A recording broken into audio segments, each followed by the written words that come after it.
Well, good evening and welcome to Moore College. My name is Jane Tua. I serve on the faculty and I'm the director of the Priscilla and Aquila Centre. It's wonderful that you're able to join us this evening. You may want to also join us this very same time next week for another event that we're having where one of our faculty members, David Honey, is going to speak on the topic of self-control. So that's an event with our Centre for Christian Living, and further details about that event and how you can register are on that website. Date for the diary, the Priscilla and Aquila Annual Conference. The theme next year is Following Christ as Men and Women.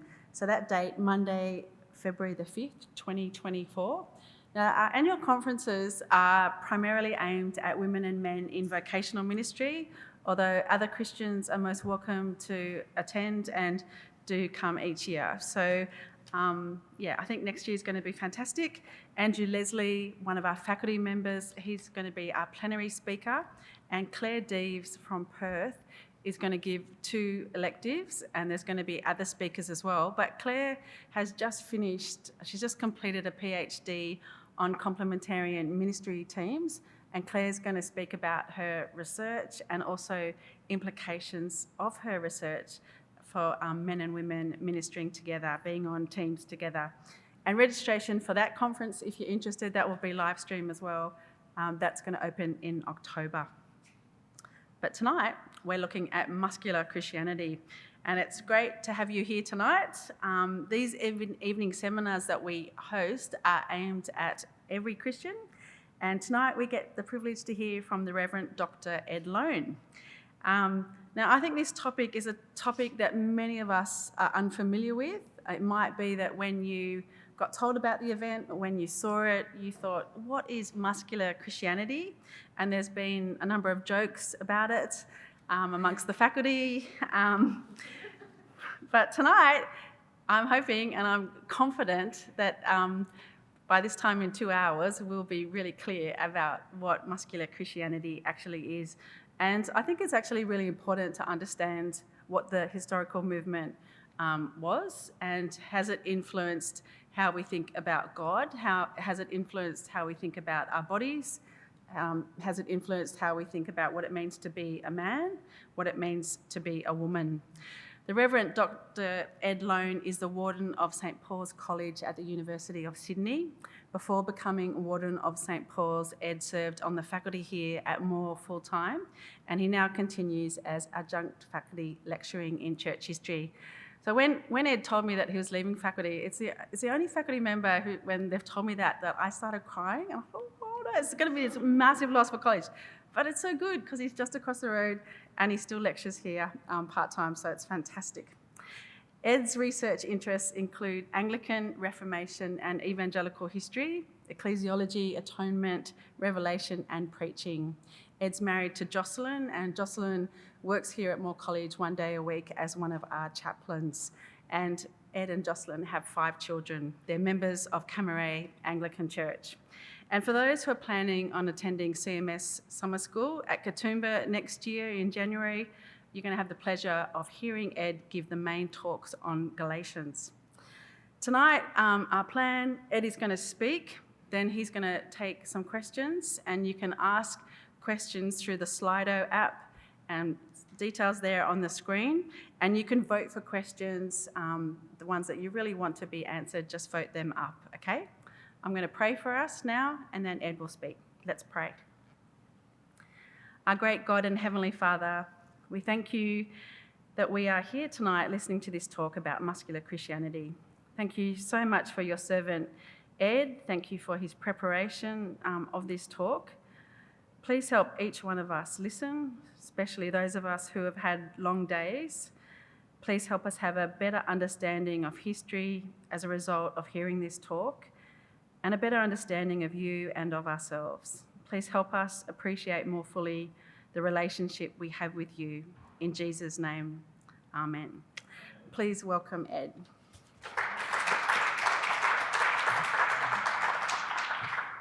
Thanks, Jane.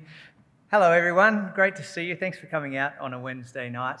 I see that some people in the room have been in my classes, so I hope that We're not covering too much of the same ground, but this topic that we're looking at today, actually, the more that I've kind of looked into it in preparation for today, the more I've kind of seen it woven into our world in a way that I hadn't seen it before. And so for those who've been in my classes and heard me rabbit on about this a little bit, there's so much more for us to see. So I hope you find that as we go along.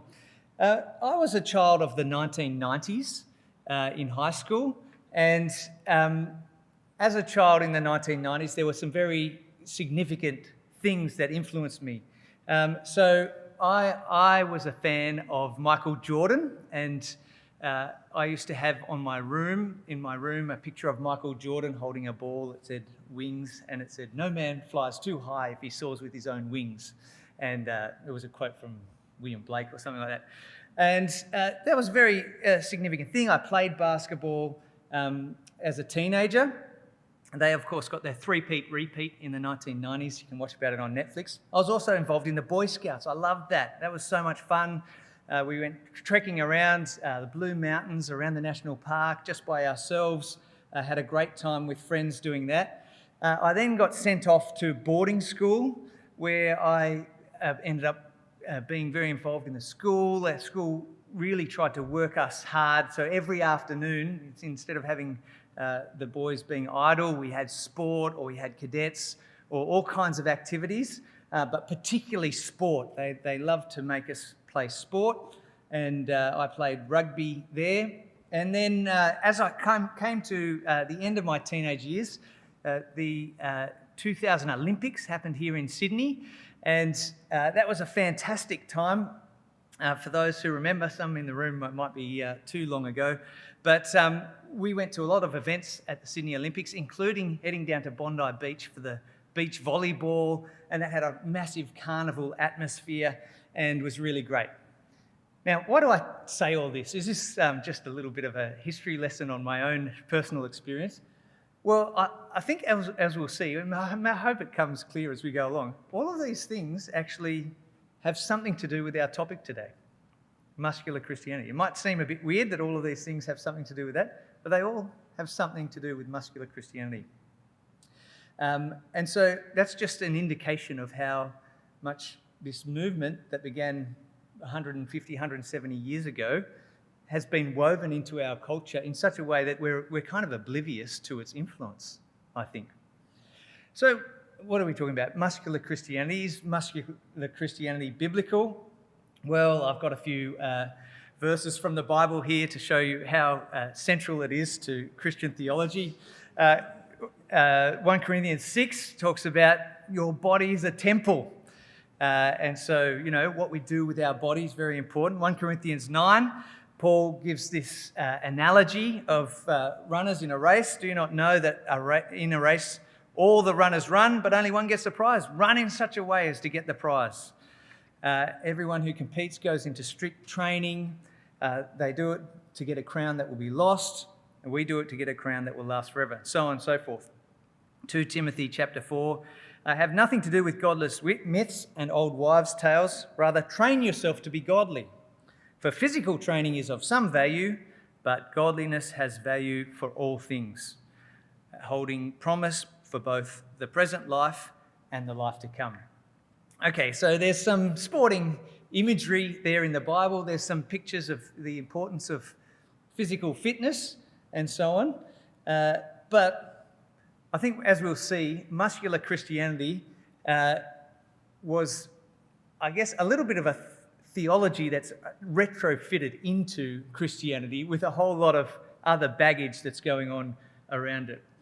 And it has to do, as we'll see, with what it is to be a man, what it is to be a man as a Christian, and how important that is, and what features that will show. But I want to say that this idea wasn't just something that popped up in the middle of the 19th century. The issue of how men, as Christian men, should be presenting themselves and so on goes back further than that. So muscular Christianity, yes, it's a 19th century movement which travelled on into the 20th century, but it actually goes much further back than that, and I want to point out Reformation Beards, okay? So at the time of the Reformation, and there's whole kind of studies being done on this, not by me, but I've read about it. This is Thomas Cranmer, okay, our hallowed Anglican hero. This is Thomas Cranmer as a younger man coming out of Roman Catholicism. You see, clean shaven, and he was in the idealistic medieval mould of a cleric, and that kind of clean-shaven look. And then here's Thomas Cranmer as an old reformer, and what's he got? A whopping big beard.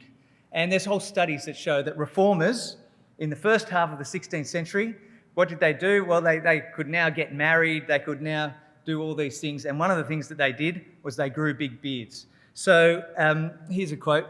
Why did most of the preachers of the Reformation have beards, whereas the Roman Catholic clergy did not? One historian gives an interesting explanation of this phenomenon. He suggests that the Protestant clergymen had a need to demonstrate their patriarchal masculinity, while the celibate clergy of Rome did not feel that need. The reformers married, established families, and grew beards. This also enhanced their authority when they preached, because it made them look like Old Testament prophets, who were all assumed to have had beards. We do know that Henrik Bullinger was one of the most impressive figures among these bearded ministers, as evidence of surviving portraits of him, and I've put a picture of Bullinger and his beard.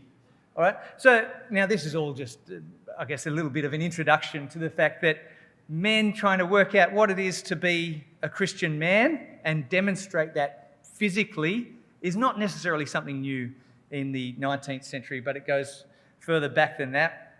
But we're interested in something that really began in the middle of the 19th century and still has an influence in our world, even though we don't hear about it that much. So, muscular Christianity, what is it? My kids, when I walked out of the house, said, "What are you going to do for this talk?" Not that. Okay, what is going on? It was basically a Christian commitment to health and manliness. In the second half of the 19th century and into the early 20th century. And the idea was that men were not truly Christian unless they were muscular Christians. It was kind of like, if you wanted to be authentic as a man, you needed to be a muscular Christian. You needed to have the backbone.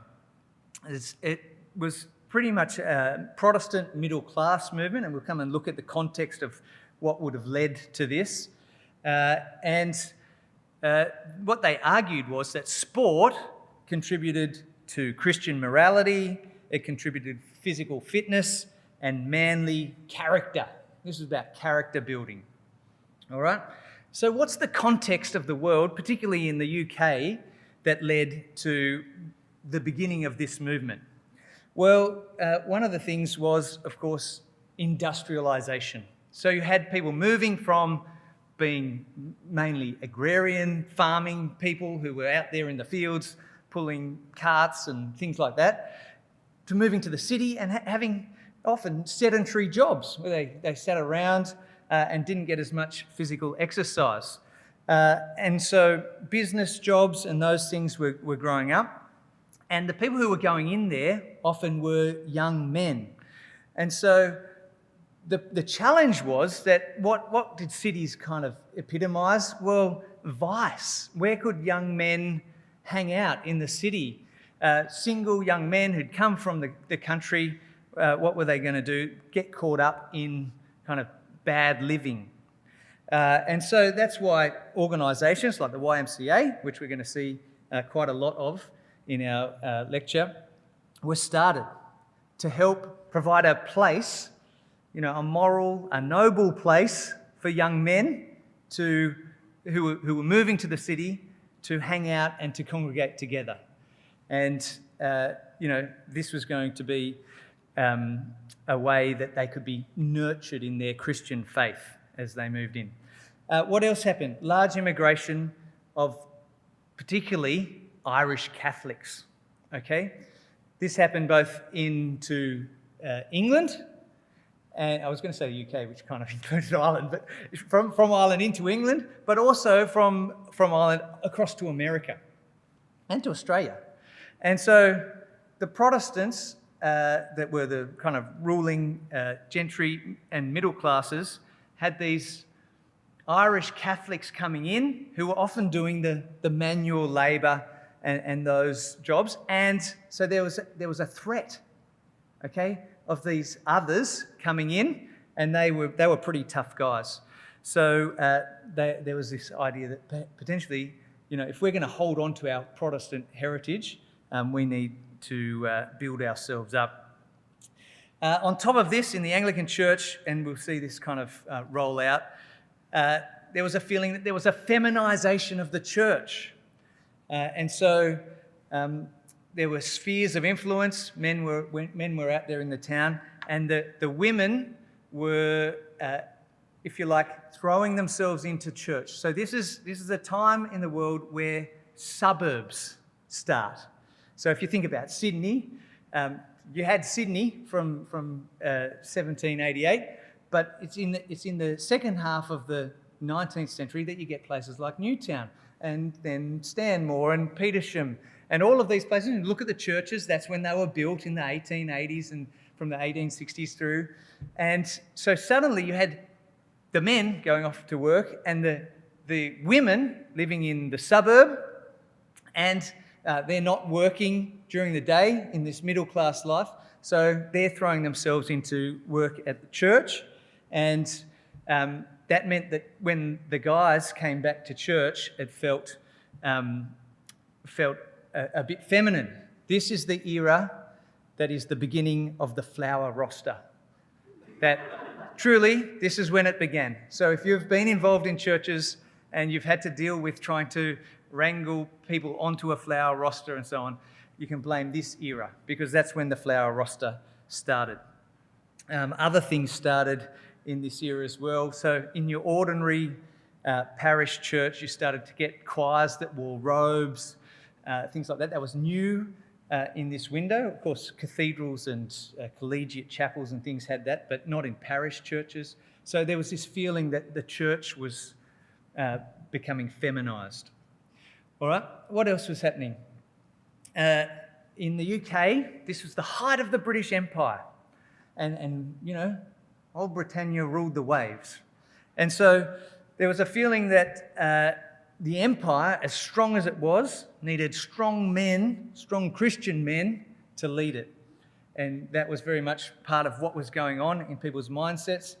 We've talked about changing family roles. There was also a desire for male association outside of work and family life. And another thing was, of course, 1859, Darwin publishes his Origin of the Species, and you then get this whole concept of survival of the fittest, okay? And, that wonderful picture of mankind kind of growing into strength and then becoming suburbanised. All right, and so all of those things, I'm kind of throwing a bit of a mishmash out there, but they're all being woven into the context of Muscular Christianity kind of launching. And it launched. It became huge by the end of the 19th century in terms of how people thought about how they should function as Christians and Christian men. So where does it all kind of come from? There was this movement in the middle of the 19th century called Christian Socialism. You might have heard of the term the social gospel. And this person in the picture here, his name's Thomas Hughes, and he's a key character for us. But the social gospel movement, they saw the disparity in society, particularly amongst the working poor. And if you think of Victorian England and you think of Charles Dickens and those things, you're familiar with what was going on. And they wanted to transform society, okay? They're Christian people who are wanting to transform the world. And so this guy, Thomas Hughes, and his friend Charles Kingsley, they were writers, and yep, they wrote novels. Thomas Hughes was a lawyer, Kingsley was an Anglican cleric, but they were social critics. They wanted to make sure that the world could become a better place because of their work. So in the 1840s, there was this movement championed by guys like these called the Chartists, who were trying to restructure society, almost along socialist lines, and overthrow the injustices suffered by the working classes. And they put a petition to Parliament in 1848, and that was rejected by Parliament. And this really led to this Christian socialism. And key leaders, Thomas Arnold, F.D. Morris, who we'll loop back to. But Thomas Arnold was the headmaster of an English public school, which is their version of private school, called Rugby. And that's just the name of a place. But as the headmaster of this school, Thomas Arnold had this fellow who we've got the picture of here, Thomas Hughes, was a student there, and he thought that he would inculcate his students into this idea of Christian socialism, and the term wasn't in use then, but these concepts of muscular Christianity. And they'd play games which would build character, which would strengthen them.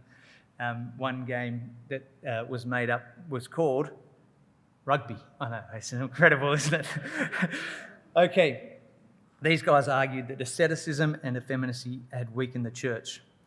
Okay, friend Charles Kingsley, what was going on for him? This is quote, the antidote to the poison of effeminacy, which was the most insidious weapon of the Tractarians, which was sapping the vitality of the Anglican Church. Okay, and so the church needed to be a suitable partner to British imperialism. It couldn't be weak. It couldn't be shallow. It needed to be rugged and manly and tough. And so Kingsley said that athletic activities, you remember they were involved in the Chartists, overthrow the injustices of the working class. Sport was going to overcome class divisions. Okay? That's what they were arguing. If they could build these, what they called games, into the world, they were a leveller. And so the world would be a better place. Christian socialism. These are people who we would refer to as broad churchmen, okay? Social gospel broad churchmen. So in terms of church politics, I think this slide might help us. So their broad church, you had high church and low church, but in the 100 years before this, you had the Evangelical awakening. So the low church kind of took on the name Evangelical, and the high church. There was always an old school Anglican high church, but in the 1830s, there was this movement called Tractarianism, where some scholars at Oxford decided to write some tracts about theology that said the church was too Protestant and so on, and they became known as the Tractarians or the Oxford movement. Now, interestingly, they were at the beginning only interested in theology. In Cambridge, the other university, there was a whole other group that was interested in aesthetics, the Cambridge Camden Society. And in the 1830s, these two were travelling along, if you like, parallel paths. And it wasn't until the 1840s that they kind of realised that what one was articulating theologically, the other one was trying to reintroduce aesthetically into church. They were trying to bring back what the architecture and so on was from the pre-Reformation days, which brought in, which we see around us because they're all built in the second half of it. When we see sandstone churches that are neo-Gothic, or colleges like St Paul's or the university main quad, okay, that's the absolute trend of this time, and it's but built upon what was going on from the 1830s and the 1840s, all the way to the fact that by the 1860s, Baptist churches were building themselves in neo-Gothic fashion, okay, like a pre-Reformation kind of church. All right, sorry, I'm waylaying myself. Okay, the broad church, they looked at these guys, and this is F.D. Morris here. they looked at the evangelicals and the Tractarians. Tractarians were new and they were kind of getting a lot of traction in the world. And they said both of them are on the wrong track. The world's a pretty broken place. The Tractarians, they're just interested in aesthetics. They're interested in nostalgia. And so they're actually not helping people. The evangelicals, on the other hand, well, they're just introverted into their pietistic self-introspection. So, thinking about their own personal holiness. And on top of that, they're interested in kind of the pie in the sky when you die, the eternal life, premillennial disengagement with the world, okay? That was the broad church criticism of both sides. And they said, we need to do something about what's wrong with the world now.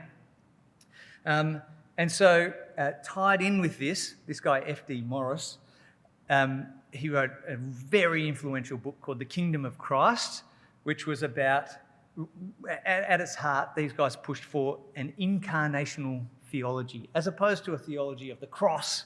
They were interested in the theology of Christ's incarnation. God became man. That's significant for our world. He became a human being. And all this ties in, if God became a man, being a man and a human is actually really significant. It's not a body that you escape from or you look somewhere else to. No, this is really very significant. Of course, this kind of theology is not new or novel. You can go all the way back. Irenaeus, had a strong focus on incarnational theology with his recapitulation theory back in the 2nd century. But this became a very popular theology for this group of theologians in the second half of the 19th century. All right, so elevating humanity and the physicality of life. So their criticisms of church, imbalance of women to men, overabundance of sentimental, sappy hymns, effeminate clergy, this is their words, not me, images of Christianity, so the pictures that were being drawn of Jesus were just soppy and soft. And so real men needed a strenuous religion for a strenuous life to do hard activity for God in this world. They needed moral courage. They needed strong character. Okay, so that's kind of their thinking. How does this term and the idea come about? All right, well, we talked a little bit about rugby school. 3 Toms, Thomas Arnold, Thomas Henry, and Tom Brown, Thomas Arnold is the headmaster of rugby. Thomas Hughes, did I say Henry? Thomas Hughes was a student there playing his rugby. And when he finished school in the 1850s, he writes a book, because those were the glory days, about shaping young men for the British Empire. And he writes a book about his time under Thomas Arnold at rugby called Tom Brown's School Days. And it captures this idea of muscular Christianity. So, and this idea catches on. He's a friend with this guy, Charles Kingsley, who also writes, is a novelist. And the phrase is first used by a reviewer of Kingsley's book 2 years ago, which is very much along the same track as Tom Brown's School Days.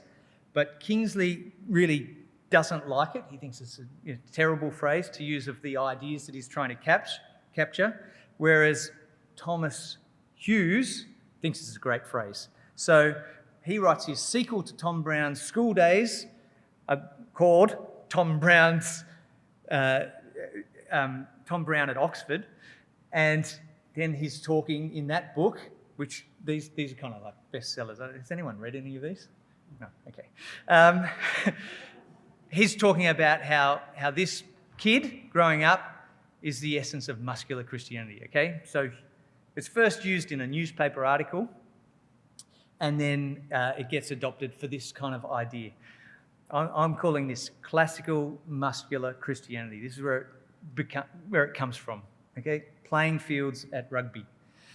All right, so after that, basically in the 1860s, this phrase just gets used more and more and more to describe this kind of concept in terms of Christianity. And a whole lot more books get written with these ideas of building Christian character through sport and through games. Manly Christian heroes are the themes. All right. On the playing fields of rugby, boys learn virtues that no books can give. All right?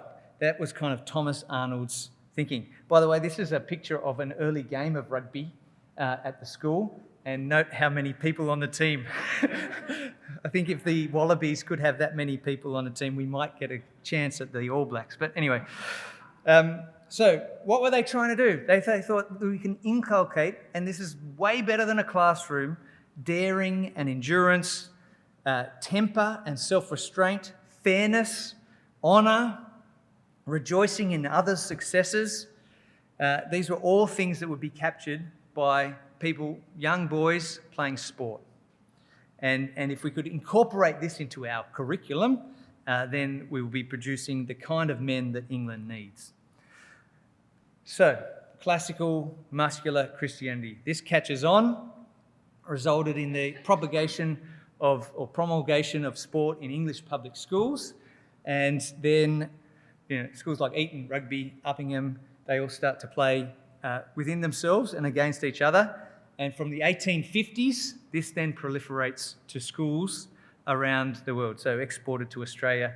In the second half of the 19th century, you get in Sydney the AAGPS competition between the older schools of Sydney. It's about sport. Let's play sport against each other, and it's still going to this day. All right? Idea being develop Christian morality and character. Same thing happened in Melbourne, and Brisbane's a little bit later.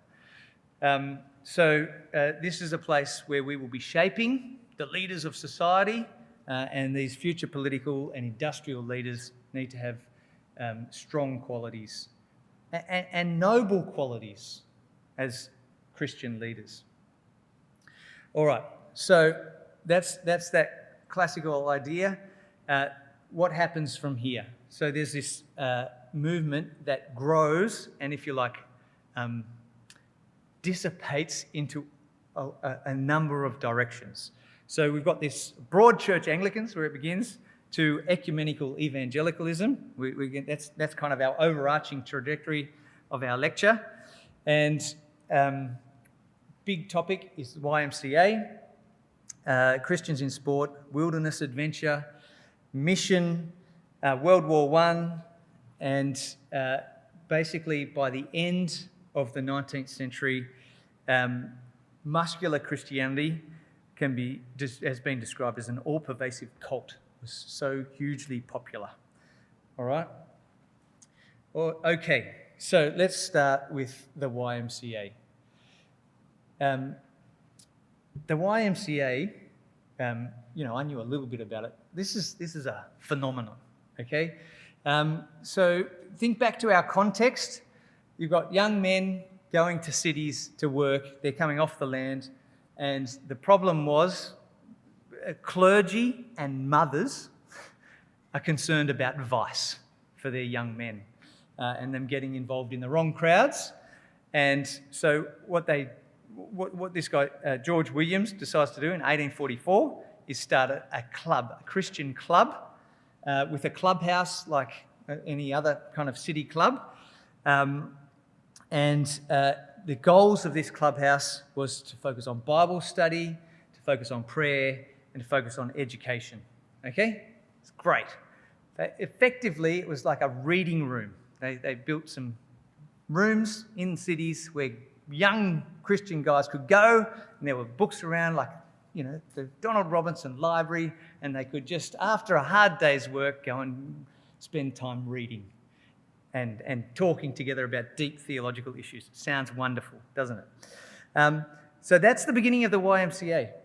And it's like a moral club, because the alternatives that young men were getting involved with, brothels or saloons or those kinds of things, they were so detrimental to their moral development and their Christian faith. Now, at its beginning, it frowned upon sports and athletic activities. It was a distraction from evangelism, was what George Williams would say. Let's just get together and let's read some theology and then let's go and tell people about Jesus. And, that's good, but how many young guys kind of are super keen to sign up for that is the issue for the YMCA. So it did spread, though. So 1844 is the first one in England, 1850 is the first one in Australia, down in Adelaide, 1851 it's in Boston. They have a YMCA World Conference in 1855 where 9 countries are represented. By 1860, there's 205 YMCAs in the USA, and there's a World Alliance of YMCAs, and this is a kind of pan-evangelical organisation. It's not linked to a denomination. Their motto, that they all may be one. And we could do a whole nother night, I'm not sure that it'll be a P&A night, but on YMCA and ecumenism, which was this other huge thing that happened at the beginning of last century. But YMCA is very significant. So, okay, isn't that amazing? Huge spread. But like I said, with their original endeavour, their issue was they actually weren't pulling people in. So how did they actually get to be this popular within a pretty short time frame? Well, there was a shift in the YMCA. All right. So from their beginning, over the next 20 years, they decided that they needed to try and lure the young men in. And so how are they going to attract the young men to their reading rooms so they could discuss theology? And the answer was they would start a gym. Now, there were gyms around, but they wanted gyms often, were also associated with not that clean living. So they had a goal. Guys like going to the gyms. They had these Christian reading rooms. Why don't we have a wholesome gym? Okay? A gym where guys they can work out, but they don't have to be, boxing and smoking and stuff like that, and drinking. They can work out, and then they can go and read some theology, right? That's what they decided they'd do. So they'd lure the guys in, and then they could get to their real task, which is reading Christian theology. But then they kind of needed to justify their gym. And so that's how the YMCA melded this concept, this broad Anglican church concept, to what they were doing. And they talked about manliness and muscular Christianity. Once that term began to be used, that became the YMCA's kind of catch cry for how they were going to be doing this sport and this Christianity. That's because muscular Christianity is central. So, if you like, in an ecumenical, pan-evangelical organisation that had at its heart good theology and mission, you get muscular Christianity institutionalised, all right, in the second half of the 19th century. And the YMCA just grows in popularity immensely, and this idea of health and fitness programs proliferate, and the idea of a scholar athlete is held up, and that's the model of muscular Christianity that people wanted to aspire to. So, moral sporting activity. This is a kind of a poster from the YMCA. You can see that they've got a gymnasium, hot and cold baths, reading room, and they've got gymnasium classes and Bible classes and other attractions for young men. So all right. So you've got the YMCA. It starts in England. It, like I said, spread early in the 1850s, becomes an international movement. Now, in certain places, men moving to city, but there were things going on in the world that meant that focusing on heading down to the gym wasn't that much a priority. And in the US, they had this thing called the Civil War, right? And so the YMCA had been doing its thing, then the Civil War. And so what these guys who'd just been fighting each other and slaughtering each other on the battlefield, were they really that interested in proving their manliness? I mean, they had seriously just been showing their manliness in the war. But once the war had finished, again, there was this idea that actually through sport's probably a safer way to demonstrate our manliness than the battlefield. And so the YMCA exploded after the American Civil War across the US. And they deliberately chose to have sports that would be character building. So other gyms, they might be focused on boxing, and then there's kind of rafts of literature about this. So sport moved from an individual endeavour, boxing or cycling, to be team sports. So the YMCA said, we want character building, we want people to work together. So they invented basketball and they invented volleyball so that their young men would be able to play team sports together. And these sports were supposed to be character building, and they were supposed to be virtuous. They're non-contact team sports that would help the guys to grow. So they were, and the goal was for the YMCA to inspire men to mission. So you lure them in with your gym, you get them in the reading room and playing virtuous sports together, and then you send them out as missionaries across the world. It's a really great pipeline. And the YMCA actually did send a huge number of missionaries overseas to unreached people. All right, because mission was the ultimate test of manhood. All right, so there you go. You've got the YMCA, you've got them doing sporting stuff, and organised sport is proliferating in this window, second half of the 19th century. So a little aside, organised sport and the Olympic Games. So YMCA, they have these missionaries going overseas. There's this tried and trusted thing where you get people playing sport and then you tell them about Jesus, and that works. So that the missionaries start to export these sports to the mission field. And so the YMCA has to teach kind of Western sports to all these foreign people. And so sport becomes internationalised for the first time. And the YMCA starts to establish the Far Eastern Games, where people from different mission places come together for sporting competitions. Okay?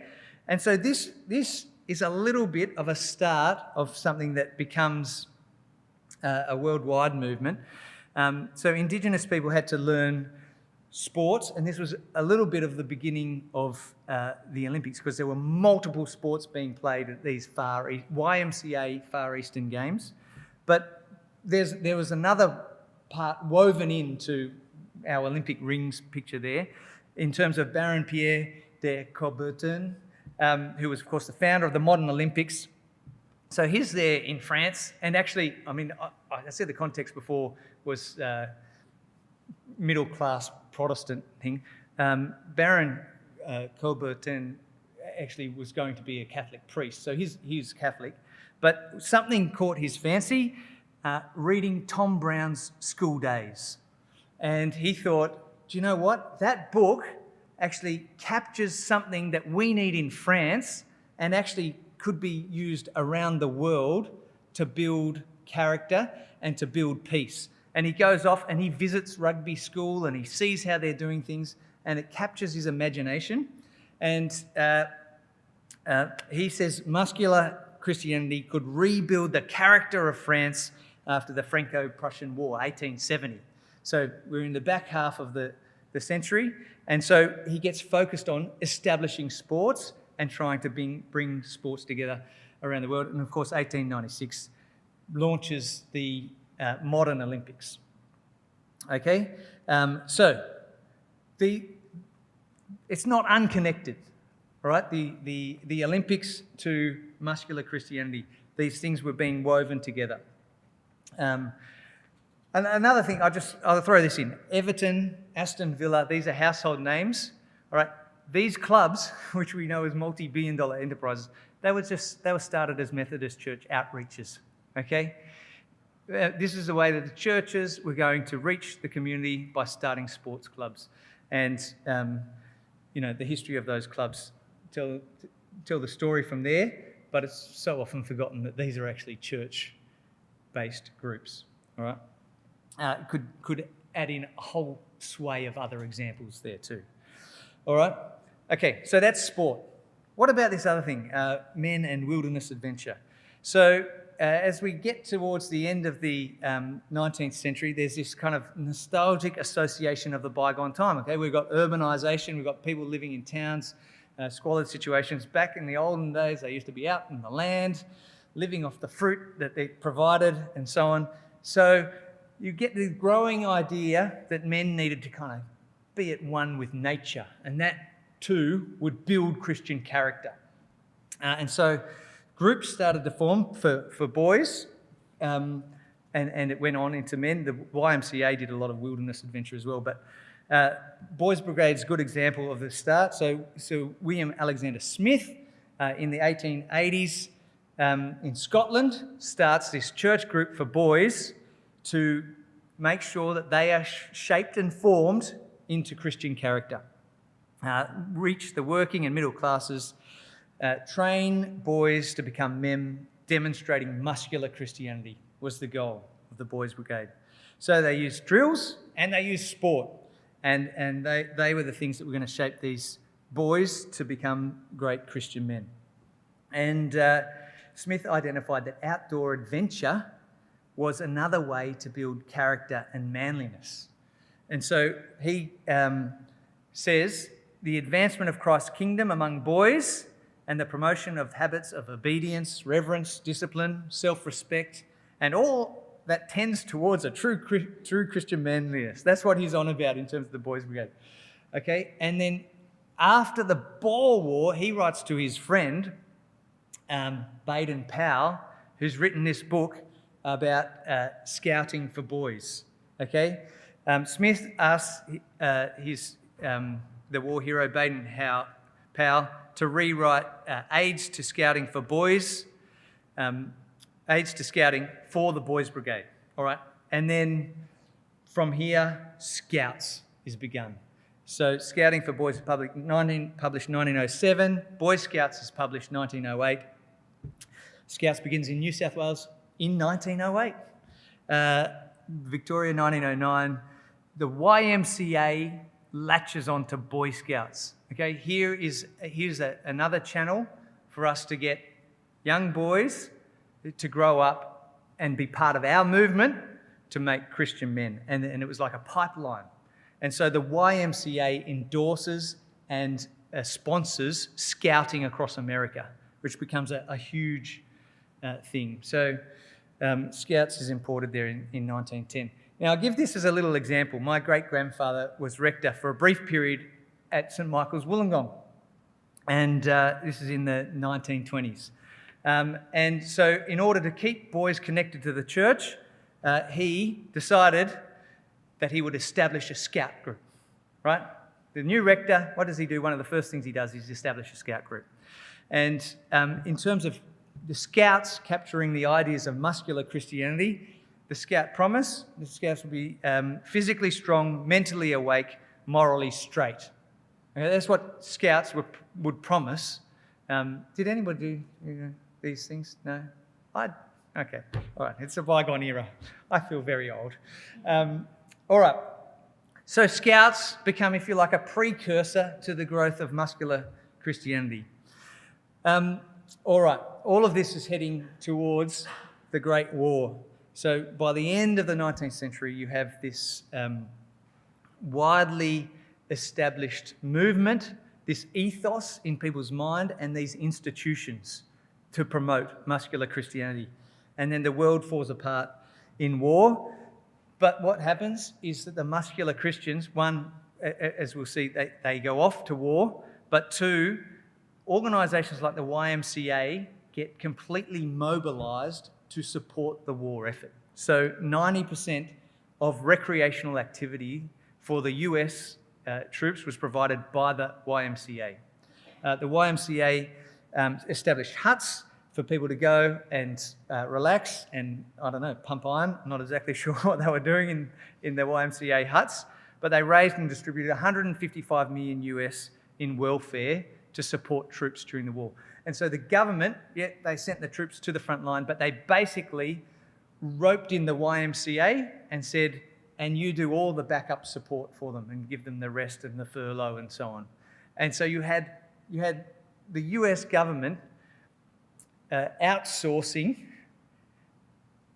care for the troops to an evangelical Christian organisation, right?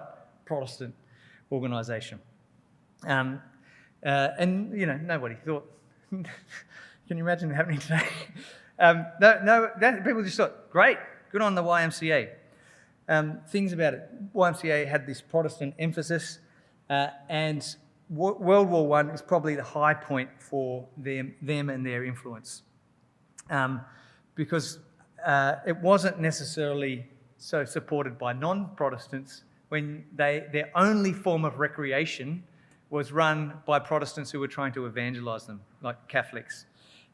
So that wasn't so popular. Now, I put this in. Piggin and Linda have written these 2 volumes about evangelicalism in Australia. And in this one, Attending to the National Soul, begins with World War I. And particularly Bob Linder's had a strong focus in his scholarly work about World War I.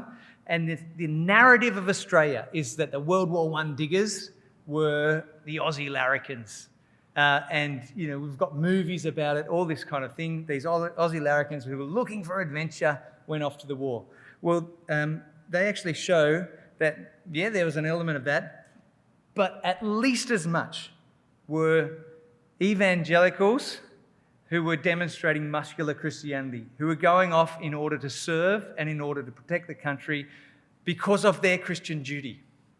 And so this book, if you like, gives a little bit of a revision to Australian historiography, which is not that widely realised in the rest of our society, of just how significant Christianity, evangelical Christianity, and muscular Christianity was in shaping our national story.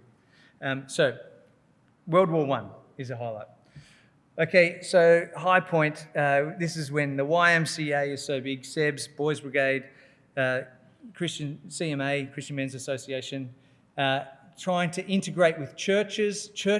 If you look at the parishes just in the suburbs near here, often there were tennis courts on the church grounds. There was a sport and church, because they were a hub of social life in a suburb, went together. And so this is what Richard Schweitzer says: by emphasising duty, fair play and sacrifice, muscular Christianity blurred the distinction between civic and religious obligations. It inculcated an ethos that conditioned a generation of English and American pupils, and you could say Australian, for the strains and sacrifices of the Great War. All right, so that's really the high point, World War I, in terms of the influence of muscular Christianity. And while, as we've seen, the legacy has lived on, the concept, the leaning towards it in terms of an ideology for Christianity dissipates from the 1920s onwards. All right, what about evangelical muscular Christianity? So we've talked about the YMCA, and in some ways, the YMCA was definitely an evangelical foundation, but it loses its way a bit along the way. But there was a brand of evangelicalism that adopted muscular Christianity and in many ways subverted it. Okay? Sport and the evangelical. And so they said, sure, sport's great, sport's really good, but it's not nearly as important as gospel ministry. All right? So, how to tell this story? The first person of big significance to us is this guy, Dwight L Moody, who was an American evangelist in the second half of the 19th century. A layman who moved to Chicago and became a world-famous itinerant evangelist who went on trips right across the world preaching the gospel. So what happens for him? He is there in Chicago. There's a businessman's revival, 1857-58, with links to the YMCA. So this is very early days of YMCA, and that's where he gets converted and looped in, and decides that Christianity is for him and mission is for him. So he leaves behind his successful business and becomes an evangelist. Now, of course, in America, just at this window, the whole country's falling apart. So there's a civil war. So what does he do? Works for the YMCA during the Civil War, trying to provide aid and the gospel to troops. And Moody's successful with that. Once the war is over, because of his strong links to the YMCA and their mentality of muscular Christianity, he's very happy with the compatibility of sport and Christianity. And he epitomizes what it means to be, a tough, manly Christian. And when he preached and when he evangelized, he preached with courage, with frankness, with vigor, and with urgency. And he won the respect of the people that he preached to, had a massive impact. And so he has been described as champion of an indigenous American brand of muscular Christianity. So you see, muscular Christianity in this model is quite different from Thomas Arnold, with the English gentleman form of muscular Christianity. This is about gospel priorities and being courageous for Jesus. Okay? So, Moody, he's going on his missions around the world, including to the UK, where he happens to be preaching up in Cambridge, and he preaches to this fellow, C.T. Studd. So he's a guy who, if you like, is brought up in the Arnold, Thomas Hughes, Charles Kingsley model of classical muscular Christianity. He's been at Eton. He goes to Trinity College, Cambridge. He's thrived at sport. He's been a very famous cricketer. He plays in the first Ashes game in 1882 for England. He captains England in 1883, and he's a student at Cambridge. And Dwight Moody comes and preaches, and he's converted. Kind of ironically, while recovering from a sporting injury. Okay? And so he's captain of the English cricket team, he's converted, and he decides that mission is where life is. So he becomes the leader of the Cambridge Seven, and while he would have had an incredibly prosperous and fortunate life in England, he renounces his fortune to go off and work with the China Inland Mission with a group of his friends from Cambridge, the Cambridge Seven. And C.T. Studd is perceived as the leader of this group, who were similar to him. I mean, it made ripple effects right across the country that people would give up so much to go and tell Chinese people about Jesus. Had a huge impact in England, especially the captain of the English cricket team. C.T. Studd went to China, and then he ended up being a missionary in India and in Africa, in Sudan and the Belgian Congo, and gave his life to be a missionary. So what was his version of muscular Christianity? He wanted to embody a masculine holiness, one of daring faith and works for Jesus Christ. Okay? So we've got, yes, muscular Christianity, but it's kind of now subverted. Great sportsmen give up their sport for Christian mission, right? Rather than sport being the avenue for Christian mission. Right, so famous song that C.T. Studd penned with the verse. I won't read it all out. Only one life 'twill soon be past. Only what's done for Christ will last. And so, while he had if you like, the world at his feet, he had an eternal perspective on what he was doing with his life. And he inspired huge numbers of others to mission as well. All right, so that's the thing to learn about C.T. Studd. He rejected both the pleasures of sport and the moral theorising that came with them. It would be hard to find individuals like the Cambridge Seven more subversive to the Kingsleyan vision of muscular Christianity. All right. Now, I mean, he'd been the captain of England, so that reputation lingered with him, and him giving it up was the thing that went on. A couple of other examples. These are just some favourites of mine. Noel and Christopher Gervais, twins. So their dad was Francis Gervais, who was the second Bishop of Liverpool after J.C. Ryle was the first bishop. Evangelical family. Had two sets of twins, actually. These two were famous, and the other set, twin girls, were famous. They were the only twins to live, both of them, past 100 years old. Anyway, that doesn't have much relevance to this topic, but it's a fun fact. So Noel and Christopher, they were athletes. They both represented the country in the Olympic Games in 1908. They were World War I heroes. Noel won 2 Victoria Crosses. He's only one of 3 people in history to have won 2 Victoria Crosses. He was killed on the battlefield. Christopher won the Military Cross. So this guy, Christopher Gervais, goes on to become the Bishop of Rochester, and he was an international lacrosse player, representative rugby union, rugby league player, and when he was in his early days of ministry, he was playing these sports. He was known as the Flying Curate, and the newspapers would report of him and the tries that he scored and so on. And so, again, a sportsman, war hero, character example of muscular Christianity.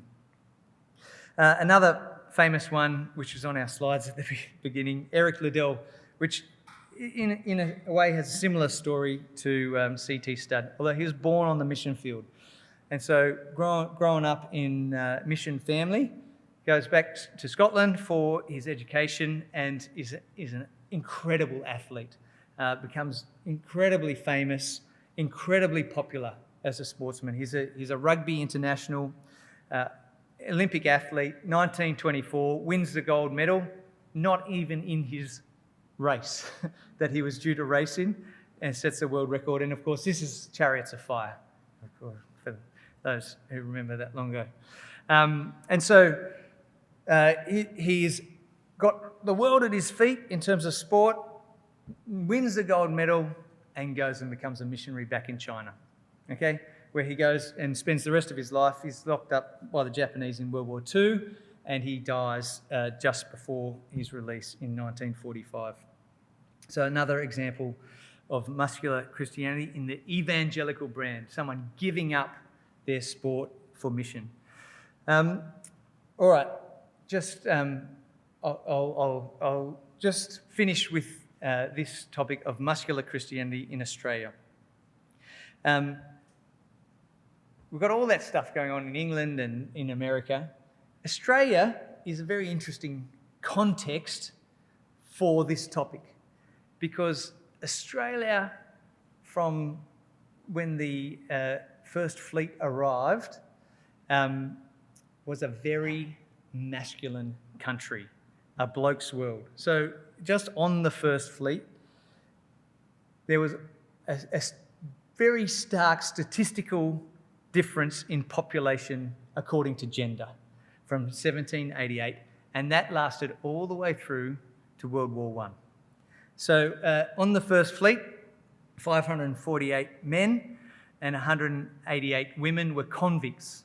Okay, so you've already got that disparity. In terms of non-convicts, 293 and 1 woman.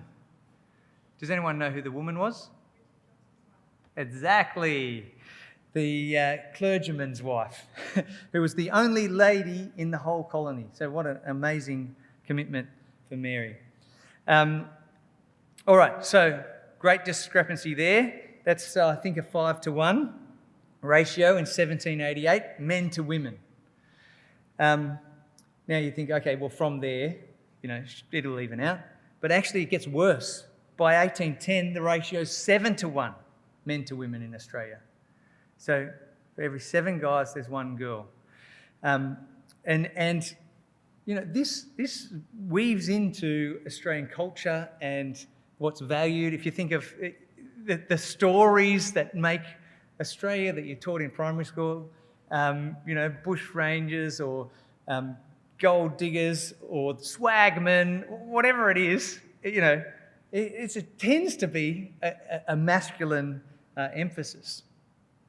So it takes more than 100 years to get close to 50-50.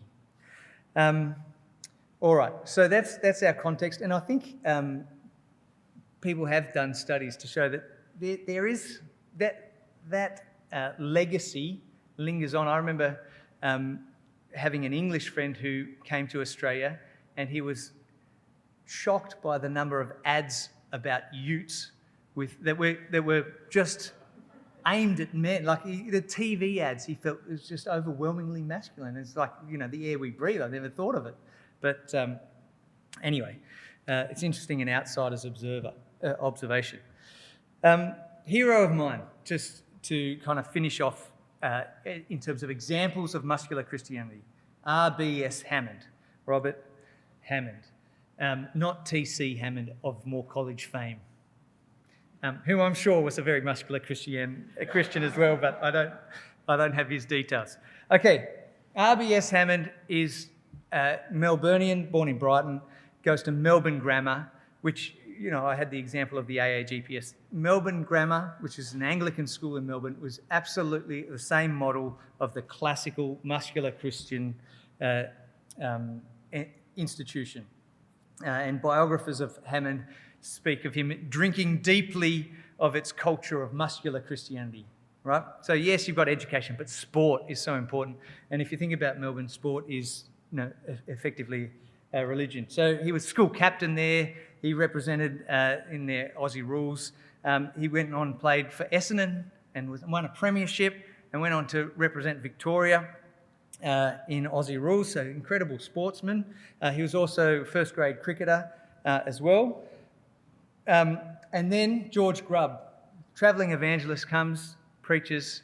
So a little bit like C.T. Studd, and Hammond is converted because of the Grubb mission. Okay, so what does he do then? He decides to become a clergyman, and his early ministry as a young single clergyman is out in Gippsland, and he wins the respect of the men of the town, the rough Australian rugged men, because he stepped into their shoes. So one time he was preaching and someone from the crowd said, "How do you know what it's like to be one of us?" I mean, this is a kid who's grown up in Melbourne Grammar, you know, and now he's down with the working classes.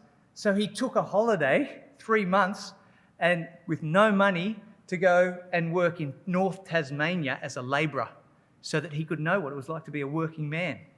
And you know, he's living in his little curate's house there in Gippsland, and he's out walking around in the town, and he sees a man, you know, often drunk, beating up a woman, and he goes and he knocks the guy out, right? And then the next day, gets a knock on the door, and he's like, "Hello," and he's there in his collar, and the guy says, "You know, yesterday you knocked out Bluey, and I'm the only person who's ever beaten Bluey in a boxing fight, and so now you and we have to go at each other." And he's like, "Oh, you know, I'm the clergyman," and the guy just starts fighting him. And so R.B.S. Hammond knocks him out too, right? And then, so then he has this kind of travelling itinerant ministry, and that guy, the best fighter in town, travels with him everywhere, and the crowd, you know, jeering and so on as he goes, and they're, "Oh, why would we listen to you?" And he says, "If you don't listen to him, he can knock you to the floor with one punch." Anyway, so he gets these kind of acolytes. So, amazing guy down in Victoria. Then he comes up to Sydney, calling people to Christ and to temperance, which were 2 big themes for R.B.S. Hammond. So moves up to Sydney and starts very strong mission theme, social work in the city. First of all, in Redfern, this kind of area is called the Mission Zone. had an incredible impact at St Saviour's Redfern. It sets up, so this is a time before kind of social security and so on, so he sets up a whole lot of refuges, if you like, for destitute men. Hammond hotels.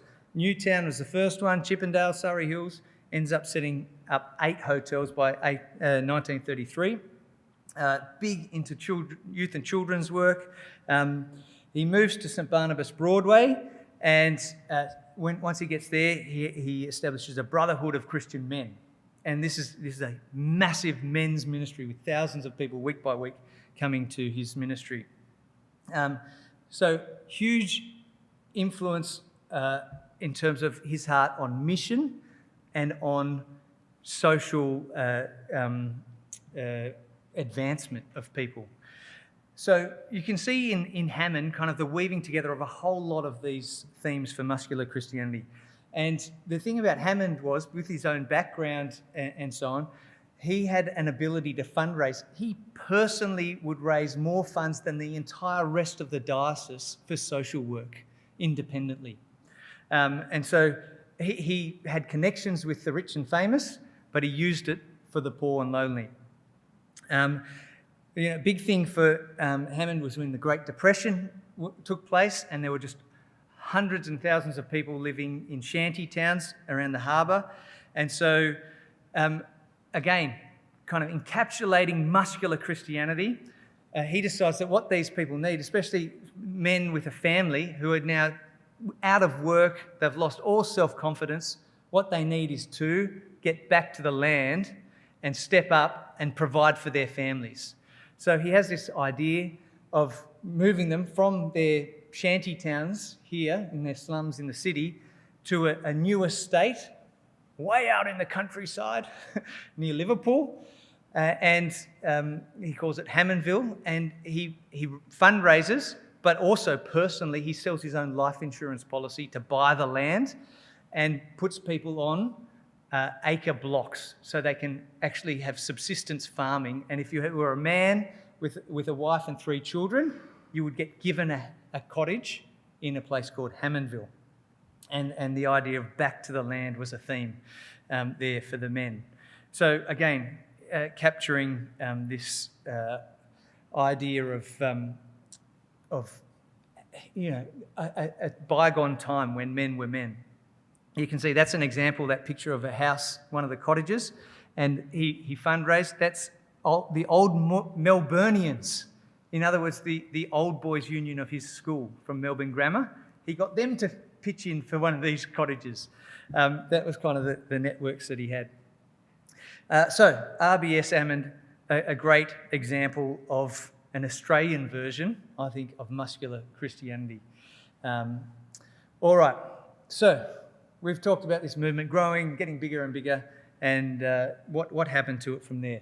Well, as we saw, it went off in different strands. The Keynesian muscular Christianity, that was kind of its beginning, broad church, Christian socialism, school games that built character. That's what they were about.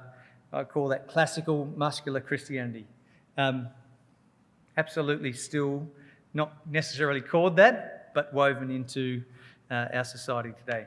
You get YMCA, muscular Christianity, which was, we want to do Bible stuff, but let's have a gym to rope them in. And then we'll wrap up a theology around that. Healthy body, healthy soul. They're the two things that will go together. And then YMCA proliferates. You get the Olympic movement with this kind of concept of world unity through sport. And hasn't that been a success? Scouting, which was building character and connecting boys to church. They were very much in early scouting. That was a key theme. And then you get this evangelical muscular Christianity, which kind of in many ways came to be a subversion of the traditional Keynesian model. All right, sport was secondary to gospel ministry. Okay, and sport's given up for mission. So here we are. How do these all fit together? Basketball, invented by the YMCA Scouts. Rugby, the Keynesian Thomas Arnold version, and, well, beach volleyball. Olympics, they're linked in there somewhere. Use your imagination. What are some lessons that we can learn? And because I was thinking about this, I didn't necessarily, when Jane asked me this, want to get into kind of gender wars in 2023, but what are some lessons that we can learn from what happened in history? Well, I think there's a few things that struck me. The issue of being a male Christian or a female Christian and how that works itself out, it is still very relevant. I remember when I was a student at Sydney University, and I was involved in a Christian group there and a rival Christian group, if you could say that there was such a thing.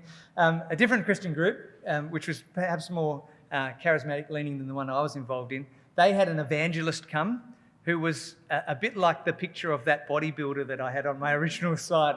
And he was a gospel preacher, and the way that he got the crowd in was telephone book, which maybe some of these young people don't know what is, but that was a big, thick book back in the day, and he ripped it in half. And he said, "I can do all things through him who gives me strength." And then he told people the gospel. And I was quite intimidated by that as an 18-year-old. But, these questions are still relevant, I guess is my point. What does it mean to be a man as a Christian? What does it mean to be a woman as a Christian? And where do we go to for the answers? Well, of course, the answer is the Bible. So that's one thing that I think, while I didn't really want to kind of delve into that myself, I think that this topic says that is a huge and important topic, right? It's a huge topic, and it's not a new topic. It's something that people have been contemplating for a while, and they've had different answers to it over the years. Another kind of lesson that I thought is that the lure can become the focus, and I think YMCA is a good example of this. They great motives at the beginning, and then they wanted to kind of get people in for those great motives, and then they wanted to justify the reason why they had their gyms to get people in, and so they kind of wrapped it up in a theology around it. And then as time went on, the original purpose went away, and the lure became the same thing, that became the main thing. And so, I think that's a danger for all of us. I had my little subtitle, Youth Groups. I don't know what your experience has been, but I've been around churches for a while, and I've seen different forms of this, and in some ways the games, which then the talk becomes smaller and smaller and smaller, and the whole thing kind of loses its Christian emphasis. And I don't want to just pile on them, because I'm sure that can be the case in lots of different forms. But the danger of the lure becoming the focus. What else? Propensity to drift away from the gospel if you're not keeping the focus on it, back to kind of the YMCA and even those broad church guys who were focused just on the here and now and not on the fullness of the Christian picture.